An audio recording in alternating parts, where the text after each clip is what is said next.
Hallelujah.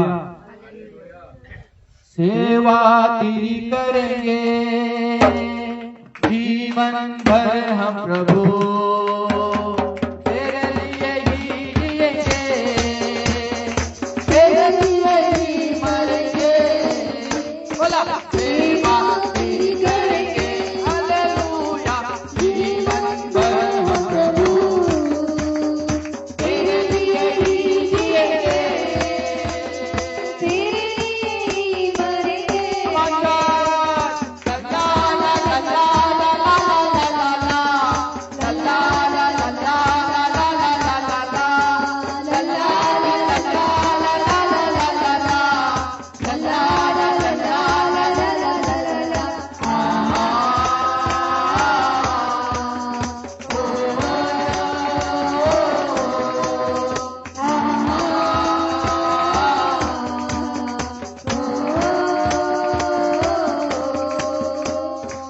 यीशु मसीह की स्वर्गीय पिता, आम्ही धन्यवाद करतो। पुन्हा एकदा तुझं वचन ऐकण्यासाठी आमचं हृदय आम्ही तयार करतो, कारण सेवा तुझी आहे आणि तू आम्हाला सेवा कार्य करण्यासाठी बोलवलं आहे, निवडलं आहे, पाचारण केलं आहे। म्हणून आज तू आम्हाला तुझ्या वचनातून मार्गदर्शन कर। येशूच्या नावाने प्रार्थना मागतो, येशू प्रभू की। यावेळेस आपण परमेश्वराच्या वचनाकडे जाऊ आणि यावेळेस आपण सेवेविषयी आज शिकणार आहोत की परमेश्वराने जुन्या करारात आणि नवीन करारामध्ये स्त्रियांनाही सेवा कार्य करण्यासाठी पाचारण केलं आहे, निवडलं आहे आणि पुरुषांना देखील सेवा कार्य करण्यासाठी निवडलेलं आहे। तर आपण पहिले कोरिन्थीकराच्या पुस्तकामध्ये जाऊ आणि त्यामध्ये अध्याय क्रमांक 12 कडे आपण जाणार आहोत। पहिले कोरिन्थीकराचं पुस्तक अध्याय क्रमांक 12 आणि वचन क्रमांक 4 ते 7 पर्यंत वचन आहेत। आपण 4 वचन वाचूया। कृपादानाचे निरनिराळे प्रकार आहेत, तरी आत्मा हा एकच आहे। म्हणा शेजाऱ्याला, कृपादानाचे वेगवेगळे प्रकार आहेत, पण म्हणा देवाचा आत्मा एकच आहे। आणि त्या आत्म्याला पवित्र शास्त्रामध्ये पवित्र आत्मा म्हटलेला आहे। म्हणा पवित्र आत्मा, सत्याचा आत्मा, जो तुम्ही आणि मी परमेश्वराचं वचन ऐकून आपल्या हृदयामध्ये त्याचा स्वागत केलेला आहे। आणि वचन म्हणजे स्वतः प्रभू येशू ख्रिस्त आहे। तर आपण जगामध्ये राहत असताना परमेश्वराचं आमंत्रण देवबापाने संपूर्ण जगाला दिलेलं आहे की तुम्ही या आणि माझी सेवा कार्य तुम्ही करा। तर कृपादानाचे जरी वेगवेगळे प्रकार असले तरी मंडळीमध्ये किंवा देवाच्या लोकांमध्ये देवाने सेवा कार्य करणं तुम्हाला मला फार महत्त्वाचं असं म्हटलं गेलेलं आहे की तुम्हाला हे कृपादान देवाने कशासाठी दिलेलं आहे, तर तुम्हाला आणि मला मंडळीची सेवा कार्य करायची आहे किंवा विश्वासणाऱ्यांची सेवा कार्य करण्यासाठी देवाने तुम्हाला मला हे कृपादान दिलेलं आहे। तर या वचनामध्ये तुम्ही आणि पाहतो, कृपादान देणारा जो खरा आत्मा आहे तो आहे पवित्र आत्मा। आमेन, म्हणा सजन आमेन। आणि येशू ख्रिस्त हा आमचा प्रभू आहे, आमचा तारणारा आहे।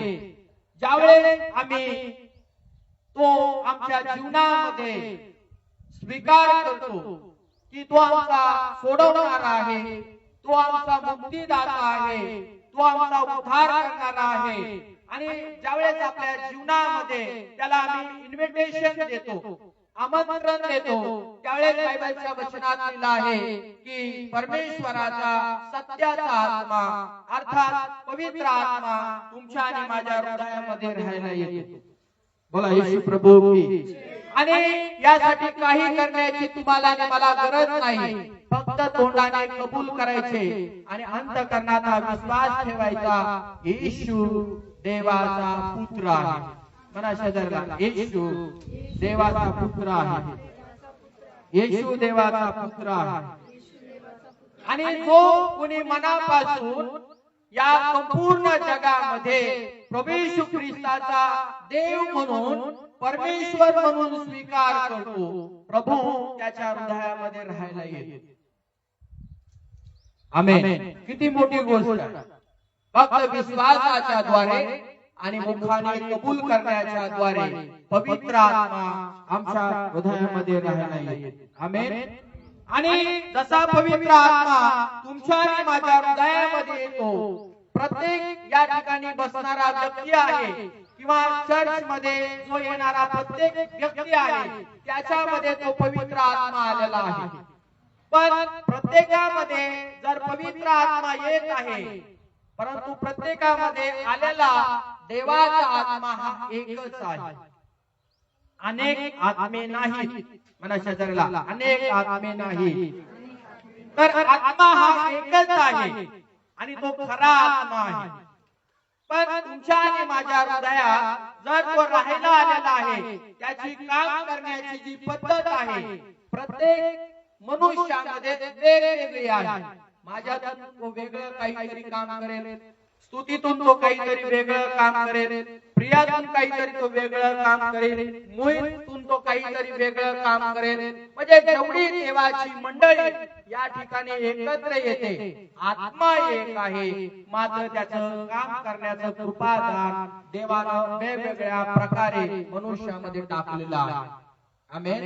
आणि ते कृपादान तुम्हाला आणि मला ओळखणं फार महत्त्वाचं आणि फार गरजेचं आहे। येशू मसीह की। म्हणून या वचनामध्ये तुम्ही आम्ही पाहतो की पवित्र आत्मा जो आहे विश्वासणाऱ्यांना त्याच्या फळांनी भरत असतो। म्हणा माझ्यामध्ये, सगळेजण म्हणा माझ्यामध्ये देवाचं फळ आहे, देवाचं दान आहे। आणि ते दान वेगवेगळं आहे। म्हणा ते दान वेगवेगळं आहे। तर तुम्हाला आणि मला परमेश्वर हे दान कशासाठी देतो? बोला, कशासाठी देवाने तुमच्यामध्ये हे दान टाकलेलं आहे? कृपेचं दान,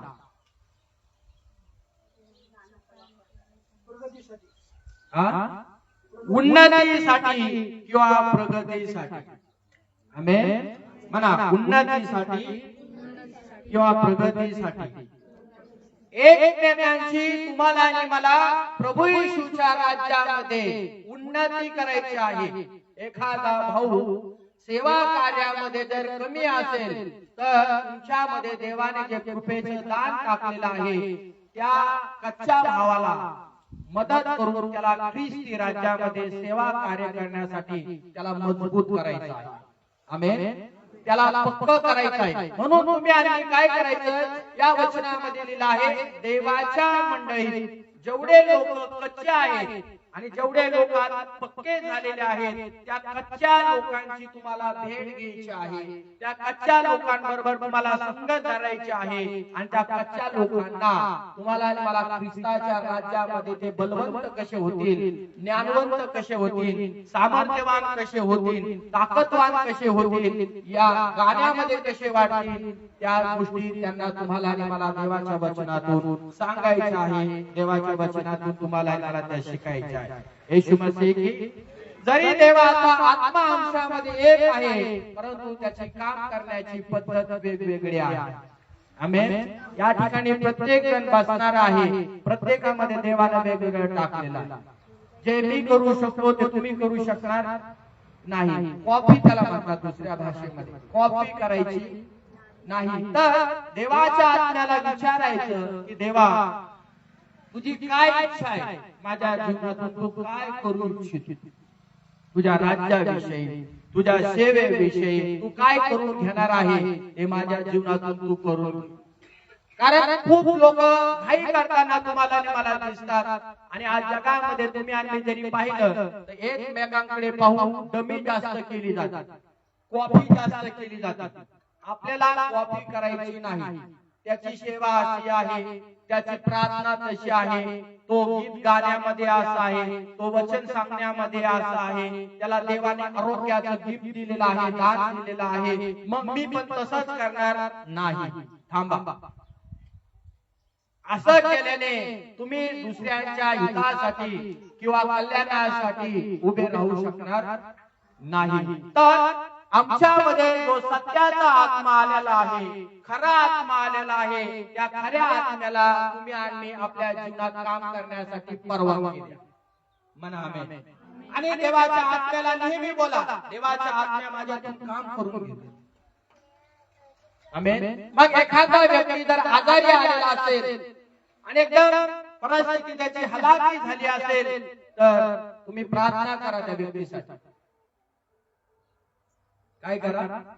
प्रार्थना करा त्या आजारी व्यक्तीसाठी. बघा, देवाचा आत्मा तुम्ही प्रार्थना केल्यानंतर तुमच्यामधून आरोग्याचं दान त्या व्यक्तीमध्ये वाहतं. तो व्यक्ती बरा होतो, तो व्यक्ती निरोगी होतो का, तो व्यक्ती उठून त्या क्षणाला चालायला लागतो का, तर समजून चालायचं माझ्यामध्ये देवानं आरोग्याचं दान टाकलेलं आहे. पण तुम्ही म्हटले माझ्या काही आरोग्याचं दान आहे, मी तिथं टीचिंग देत बसतो तर काही उपयोग होईल का, शिक्षण देत बसलं काही उपयोग होईल का. म्हणून आपण काय करायचं, स्वतः पुढे जायचं आणि देव आपल्याला कशामध्ये वापरत आहे, कशामध्ये वापरू इच्छितो याकडे तुम्हाला आणि मला लक्ष देणं गरजेचं आहे.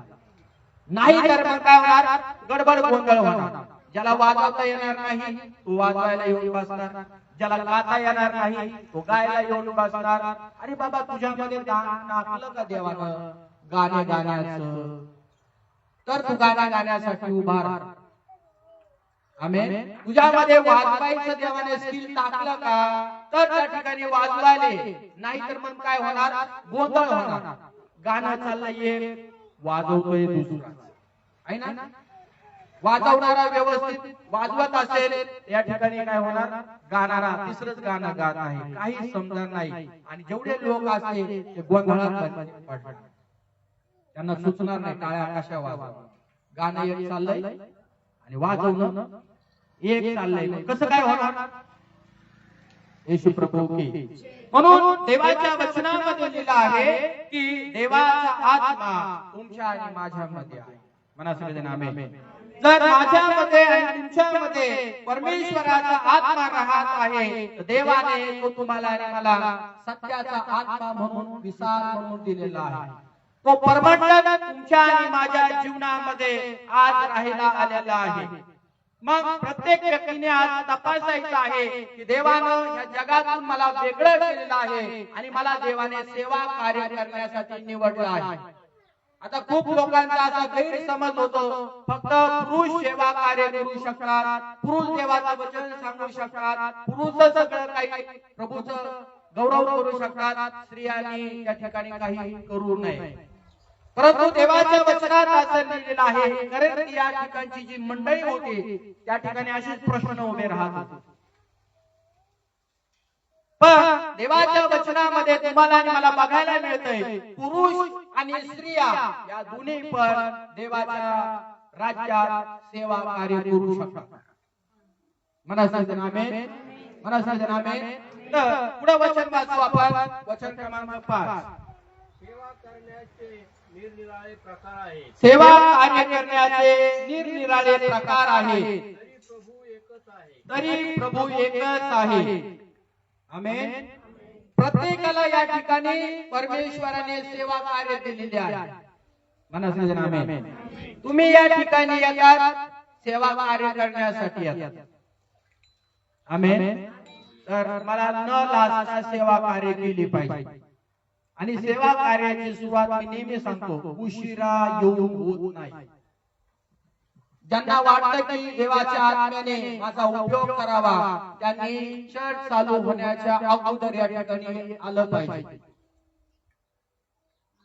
झाडून घ्यायला आलं पाहिजे, साफसफाई करायला आलं पाहिजे, चटाया टाकायला आलं पाहिजे, कचरा उचलायला आला पाहिजे, इथं साऊंड सिस्टीम लावायला आलं पाहिजे, सर्व गोष्टी करण्यासाठी तुम्ही इथं आले पाहिजे.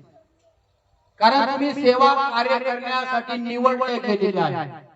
तुमच्यामध्ये असं झालं पाहिजे, मी काय करू, मी काय करू, मी काय करू देवाचं काम, मला लवकर जायला पाहिजे, तळमळ पाहिजे. आमेन. तुमच्या आणि माझ्यामध्ये ती झील पाहिजे, तुमच्या आणि माझ्यामध्ये तो आवेश पाहिजे. पण तो आवेश आपण काय करतो, दाबून ठेवतो, दाबून ठेवतो आवेश. मी घाईने देवाच्या मंदिरात निघालो पाहिजे. 2 ते 4 जण या ठिकाणी येऊन सगळी तयारी करतात. आम्ही 10:30 वाजता येऊन या ठिकाणी येऊन तयारी करतो आणि लोक नंतर नंतर नंतर नंतर येतात. मी सांगू, बायबलच्या वचनात तुमची सेवा व्यर्थ आहे. काय शिकवतो बायबल? तुमची सेवा कार्य व्यर्थ आहे, तुमचा विश्वास ठेवणं पण व्यर्थ आहे. कारण तुम्ही या ठिकाणी देवाचा मान, देवाचा सन्मान आणि देवाची सेवा आणि पवित्र आत्मा जो तुमच्यामध्ये आलेला आहे त्याचा तुम्ही अपमान करता. धडधडीत अपमान आहे. कारण सेवा ज्याने आपल्या जीवनात निवडली आहे आणि एखादा व्यक्ती आपल्या समोर बॉर्डरवर घेऊन या, तर तो व्यक्ती काय करतो माहिती का, सेवेला नेहमी हजर असतो वेळेच्या अगोदर. कारण त्याचं समर्पण असतं. जर आपण देवाला वाहिलेले लोक आहोत, देवाने आपली निवड केलेली आहे, तर वेळेच्या अगोदर आपण इथं पाहिजे. पण काय येत नाही, मग तुमच्यामधून देवाचं दान कसं काम करणार? कारण तुम्हाला चटाई उचलायच्या नाही, तुम्हाला देवाच्या राज्यामध्ये, देवाच्या मंदिरामध्ये द्वारपाल म्हणून काम करायचे नाही, तुम्हाला सेवा कार्य करायचे नाही, तर देव तुमचा वापर करू शकणार. आणि मग नुसतं आपण उशिरा येऊन हालेलुया आणि अन्य भाषामध्ये प्रार्थना करणं असेल किंवा मोठे मोठ्याने ओरडणं असेल, गाणे गाणं आहे, हे व्यर्थ आहे. आमचा परमेश्वर शिस्तीचा परमेश्वर म्हणा. आमेन. जर तुम्हाला वाटत अशी पुरुषाने परमेश्वराची सेवा कार्य केली पाहिजे आणि पुरुषाचा जर ते उपयोग करू शकतो, कारण तो वेळेचं भान ठेवतो म्हणा. आमेन. समयाचं भान ठेवतो. तर ख्रिस्ती व्यक्तीला ही सेवा कार्य जर दिलेली आहे, तो किती त्या सेवा कार्यामध्ये विश्वास आहे तरी तपासलं पाहिजे. आज चर्चचा टायमिंग 11:30 वाजता आहे, तर तुम्ही अर्धा तास या ठिकाणी अगोदर या. सेवा आहे असं नाही की त्या ठिकाणी क्वायर आलं पाहिजे, वाजवणारे आले पाहिजेत, एखादी ताई झाडू मारायला आली पाहिजेत, एखादं दरी टाकायला एखादा 2 मुलं आले पाहिजेत आणि बाकीचे निवांत राजासारखे येतात.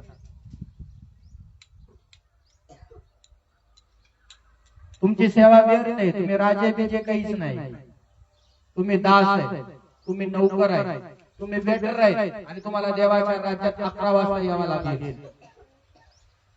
म्हणा शेजाऱ्याला, शेजाऱ्याला म्हणा तुम्ही 11 वाजता वेळेवर,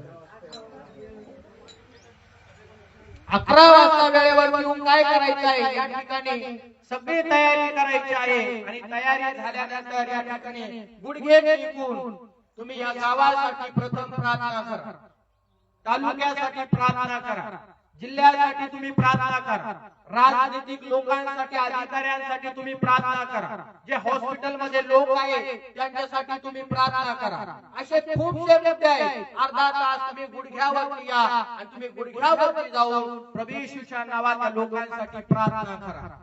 याला म्हणतात तुमचं समर्पण. पण तुम्ही 11:30च्या नंतर यायला लागले तर काय होणार? देव तुम्हाला फेल करेल सेवा कार्यामध्ये.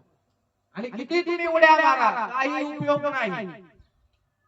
संपूर्ण जगामध्ये मंडळामध्ये हेच चालू आहे. चर्चचा टायमिंग एक आहे आणि मंडळीचे लोक येतात लांब,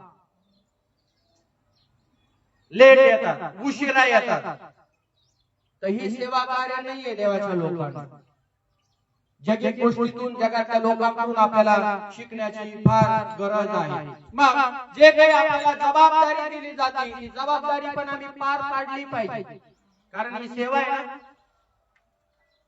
माझ्या एकट्याची सेवा आहे का? ही सेवा सगळ्या जणांची आहे. का?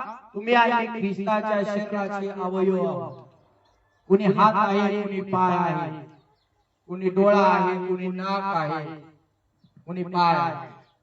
प्रत्येक शरीराचे ख्रिस्ताचे अवयव आहेत आणि अवयव या नात्यानं तुम्हाला आणि मला मिळून मिसळून प्रभूची या ठिकाणी देवाच्या राज्यात सेवा कार्य करण्यासाठी यायचं आहे. आणि मग या ठिकाणी तुम्ही जर वेळेवरती आले तर तुमच्यावरती जबाबदारी दिली जाते. वाजवण्याची जबाबदारी, साऊंड सिस्टीम लावण्याची जबाबदारी, झाडून घेण्याची जबाबदारी, प्रत्येकाला काम दिलं जातं. त्या व्यक्तीने वेळामध्ये काम करण्यासाठी तिथं यावंच लागेल आणि त्याची जबाबदारी त्यांनी पार पाडायची. जर तुम्ही जबाबदारी पार पाडायला जर येत नसाल तर मग तुमची पुन्हा सेवा कार्य व्यर्थ आहे. देव तुमचा त्याच्या राज्यामध्ये वापर करू शकणार नाही. येशू मसीह आणि मग पालकांनी तुमच्यावर जबाबदारी दिली तर त्या जबाबदारीचा काय उपयोग आहे?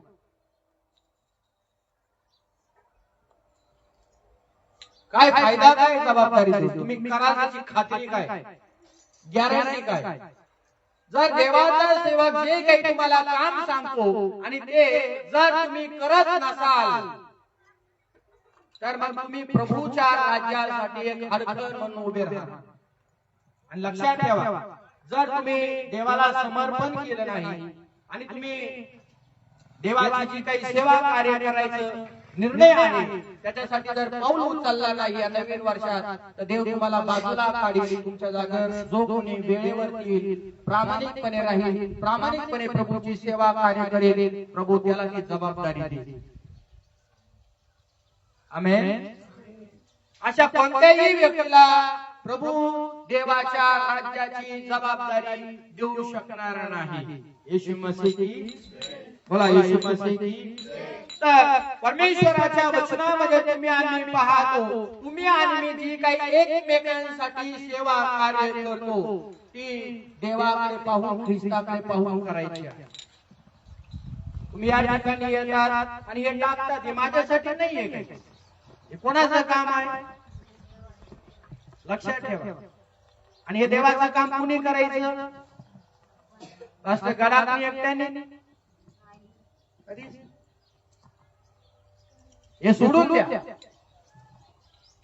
हे विसरून जाता की माझं जीवन हे प्रभूला समर्पण करण्याचे दिवस आहे. माझं जीवन जर प्रभूच्या हातामध्ये मी समर्पण केलेलं आहे तर प्रभू माझ्यामध्ये जो राहायला आलेला आहे त्याचा पवित्र आत्मा तो माझा उपयोग करेल, अन्यथा तो करणार नाही माझा उपयोग. जर तुम्ही देवाच्या घरातच विश्वासू नाही तर देवाच्या मंडळीमध्ये कसे विश्वासू राहणार? देवाच्या लोकांसाठी काय प्रार्थना करणार? अरे देवाच्या घरामध्ये वेळेवरती या आणि देवाच्या घराची जबाबदारी दिलेली आहे ती पार पडल्यानंतर तुम्ही देवाला खुश करणारं जीवन जगू शकता. येशू मसीह की नेहमी सांगतो, ज्या चर्च मध्ये, ज्या मंदिरामध्ये मी लहानसा मोठा झालो, 10.5 वर्ष मी तिथे राहिलो. 10.5 वर्षातले 2 वर्ष मी फक्त नवीन म्हणून खाली बसत होतो, परंतु काम करणारे जे लोक होते त्यांचं काम मला पटत नव्हतं. कारण माहिती का, ते घाईघाईने यायचे, वाकडं तिकडे काहीतरी आखून द्यायचे, काहीतरी करत बसायचे वाकडं तिकडं. मला ते पटत नव्हतं, कारण त्यांच्या अगोदर नाही यायचे. आम्ही या 2 वर्ष त्या काळामध्ये सगळ्या गोष्टी पाहत बसलो मी आणि प्रभूकडे मी गुडघे टेकून मी प्रार्थना करत राहिलो आणि प्रभूला म्हटलं की प्रभू जबाबदारी मला पाहिजे तुझं काम करण्याची. तुझ्या चर्च मध्ये द्वारपाल म्हणून जसा दावीद राजा उभा राहिला तसं मला हे साऊंड सिस्टीम जे काही डेकोरेशन वगैरे करायचं आहे ती जबाबदारी मला पाहिजे. आणि तुम्हाला सांगतो 10.5 वर्ष त्याच्यातले 2 वर्ष गेले, 8.5 वर्ष सगळ्या चाव्या माझ्याकडे. आणि 8.5 वर्ष गुरुवारचं चर्च, शनिवारचं चर्च आणि रविवारचं चर्च. गुरुवार आणि शनिवार संध्याकाळी 7 ते 9 वाजेपर्यंत चर्च असायचं. 9:30 वाजेपर्यंत 10 ला चर्च संपायचं आणि तयारी करू तर 11 वाजायचे. कुणी केली मदत तर धन्यवाद, नाही केली तर स्वतः 11 वाजेपर्यंत तयारी करायचो आणि मग मी घरी जायचो पायी सायकलवर. आणि रविवारी सकाळी 10:30 वाजता चर्च चालू व्हायचं तर मला त्या ठिकाणी 9 वाजता यावं लागत होतं सगळी तयारी करण्यासाठी. 1.5 तास मी सगळी तयारी करायचो आणि सगळी तयारी करून मग चर्च चालू व्हायचं आणि चर्च संपायची जवळपास 3:30-4 वाजता. तिथून पुढे 1.5 घंटा मला पुन्हा साऊंड सिस्टीम सगळ्या गोष्टी आतमध्ये ठेवायला लागल्या. 5:15 5:30 वाजायचे आणि 5:30 नंतर मी बाजार करायला जायचो. ही सेवा आहे. जर तुम्ही प्रभू बरोबर विश्वास नाही तर तुम्ही प्रभूने किंवा प्रभूच्या सेवकाने तुम्हाला केलेले जे काम आहे त्याच्यामध्ये पण विश्वास राहणार. पण तुमचं समर्पण दाखवा. देवाचा सेवक तुमच्यावरती जबाबदारी टाकेल आणि जबाबदारी टाकली तर तुम्ही ते काम करणार आणि काम केलं तर तुम्ही म्हणाल हा पास्टर प्रभूने माझा त्या ठिकाणी उपयोग करून घेतला. आमेन. प्रभूने माझा त्या ठिकाणी वापर करून घेतला आणि म्हणून हे लक्षात ठेवायला पाहिजे आम्ही सगळेजण एकाच प्रभूची सेवा कार्य करतो. आमचा प्रभू वेगळा आहे का? बोला. आमचा देव वेगळा आहे का? नाही. आमचा प्रभू जर एक आहे तर प्रभूची सेवा कार्य करणारे लोक देखील एकच आहे. मग एक व्यक्तीला जर काम करण्यासाठी 1.5 घंटा लागतो, 1 घंटा लागतो तर सगळेजण पटपट एकत्र आले तर किती लवकर होणार. पण हे गंभीररित्या कोणी आपल्या मनावरती घेत नाही. आपल्या घरातले काम पहा कशी करतात, किती वाजता उठतात, कशी तयारी चालू होती. कामाला जायचं असं तर किती घाई असते, किती पट पट पट पट पट काम चालू करतात. सगळं काही घरादारातलं आवरून मनुष्य शेतामध्ये कामाला जातो, पुरुष कामाला निघून जातो, डबा घेऊन जेवणाची तयारी करतो. मग असं वाटतं की जेवढ्या मंडळ्या प्रभूच्या राज्यामध्ये सेवा कार्य करण्यासाठी पुढे येत नाही त्यांना असं वाटतं की देवाचा सेवक काम करून करून मरावा आणि त्याच्यातले 2-4 लोक आहेत त्यांच्या बरोबर काम करून करून लवकर मारा येरवाडी. आम्ही फक्त आशीर्वाद घेण्यासाठी इकडे येतो. सेवा तेरी करेंगे जीवन भर हम प्रभु,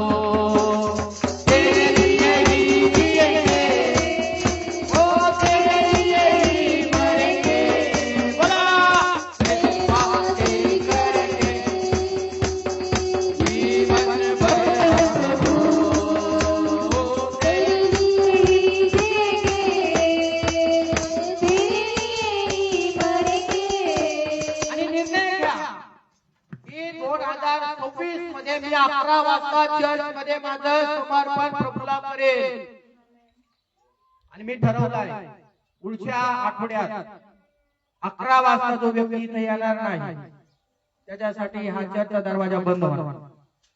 तुम्ही तिकडे रस्त्यावर बसून देवाचं वचन ऐकायचं. लेट येणार. पिक्चर थिएटर मध्ये वेळेवर गेलेले लोक पाहिले, लग्नामध्ये वेळेवर गेलेले लोक पाहिले, प्रत्येक कार्यक्रमामध्ये वेळेवर गेलेले लोक पाहिले. तर माझी ही वॉर्निंग आहे. शाबास दिवस बायबलच्या वचनात लिहिलंय तू पवित्रपणे पहा. आणि जर तुम्ही 11:30च्या नंतर आलेला असाल तिकडे बाहेर बसायचं उन्हात. तुम्ही अजिबात चर्च मध्ये यायचं नाही. तुमचा मी इन्सल्ट करणार, तुमचा मी अपमान करणार, ही गोष्ट लक्षात ठेवायची. परत म्हणू नका काळकळे कडक झाली. कडक माझा प्रभू आहे. मी 2:30 वाजल्यापासून 6 वाजेपर्यंत या विषयासाठी प्रार्थना केली आणि तुम्हाला त्याची जाणीव